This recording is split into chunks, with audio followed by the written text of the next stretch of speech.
every man has two lives. And the second starts when he realizes he has just one. Wow. Everything about it is self-discipline. Everything about it is no one's going to save you.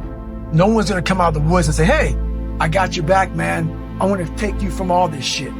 Some people get that, but very few of us do. So the only person coming to save you is yourself. Write down this one day. Everything you do, write that down. And you're like, my God, I am wasting so much time on frivolous bullshit. It's not even funny. Who are you on those days you don't want to do things?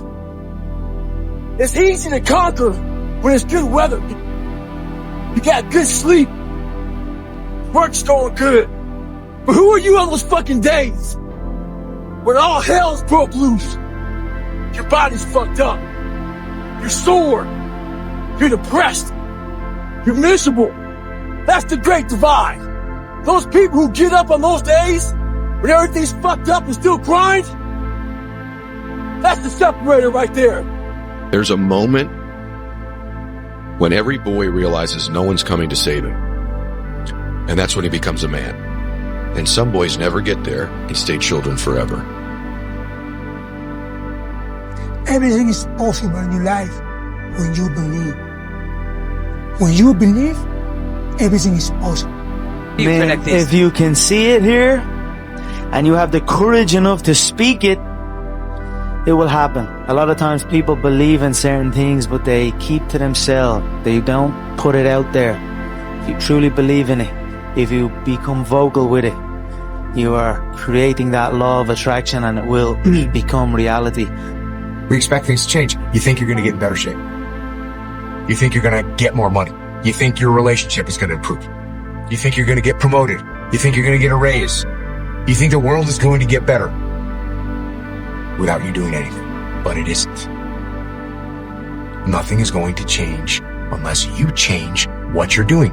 Change the junk food that you're eating. Change the time that you wake up. Change what you do when you get out of bed. Change what you do with your time. That's what you need to do. You have to change some things or nothing will change. I'm about you figuring out you. Some people take it personal. Some people get you a little butthurt.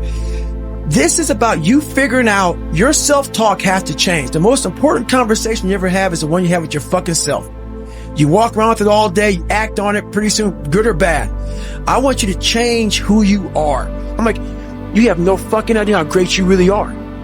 Because you are using such minimal of what you have. I had to stop thinking normal. I had to stop thinking normal. I can no longer be a common man walking around doing common things.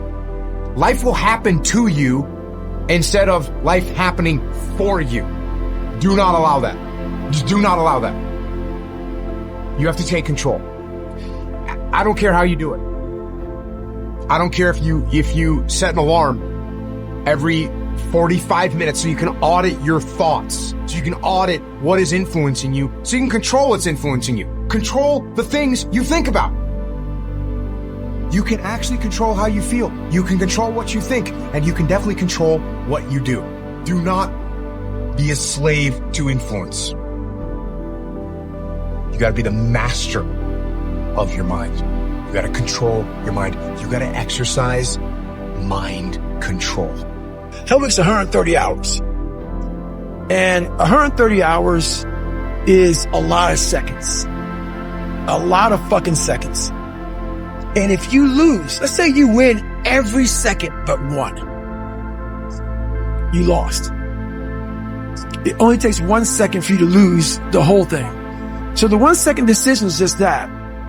You're in a situation where life is sucking. Let's say you're in extreme cold water and your life is flashing before your eyes.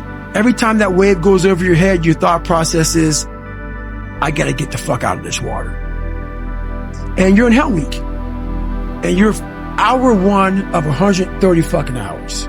Your mind goes straight from hour 2 all the way to hour 130. You can't process 5 days of this shit.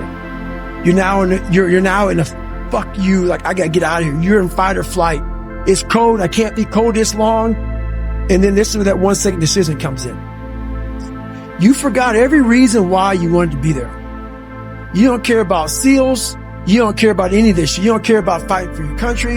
You don't care about that gaudy gold trident that they put on your chest. You don't care about any of that shit no more. All you want to do is go back home.